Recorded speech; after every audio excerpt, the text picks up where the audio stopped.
நான் உங்கள் ஈஸ்வரன் சீதாராம ஜோதிடர்.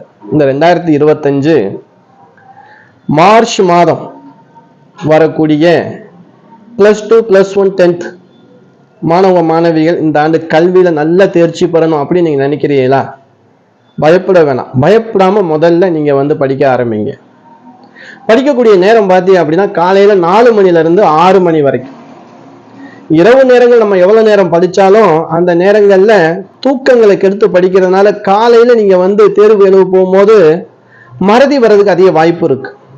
அதனால அதிக நேரம் நீங்க இரவு நேரங்களை படிக்க தேவையில்லை. இந்த 4 மணிக்கு கொஞ்சம் சீக்கிரமே நீங்க தூங்கிட்டு காலையில சீக்கிரமா ஒரு 4 மணிக்கு எழும்பி நீங்க படிக்க ஆரம்பிங்க. படிக்கிறதுக்கு முன்னாடி என்ன அப்படின்னா ஒரு ஸ்லோகம் பக்கத்துல முடிஞ்சா ஒரு தேன் பாட்டில் ஒன்று வாங்கி வச்சுக்கிறீங்க, ஒரு கிண்ணத்துல ஊத்தி வச்சுக்கிறீங்க. ஞானானந்தமயம் தேவம் நிர்மல ஸ்படிகாக்கிருதிம் ஆதாரம் சர்வ வித்யானாம் ஹயக்ரீவாயம் உபாஸ்மகே. இந்த ஸ்லோகத்தை மட்டும் ஒரு 11 முறை சொல்லிட்டு அந்த தேன் எடுத்து நாக்கில் வச்சுக்கிறோம். நீங்க படிங்க, இந்த பிரம்ம முகூர்த்தத்தில் நீங்க படிங்க. இந்த ஆண்டு நல்ல மதிப்பெண் பெறக்கூடிய அன்பர்களாக நீங்க வருவீர்கள், மாணவ மாணவிகளாக வருவீர்கள். அதில் எந்த ஒரு மாற்றமும் இல்லை. ஒரு முறை முயற்சி பண்ணிப்பார். தொடர்ச்சியாக நம்ம வீடியோக்கள்ல இனிமே +2 +1 10th இந்த எக்ஸாம் எழுதக்கூடிய தேர்வு எழுதக்கூடிய மாணவ மாணவிகளுக்கான சிறப்பு வீடியோவும் நம்ம தினமும் கொடுக்கலாம். நன்றி, வணக்கம்.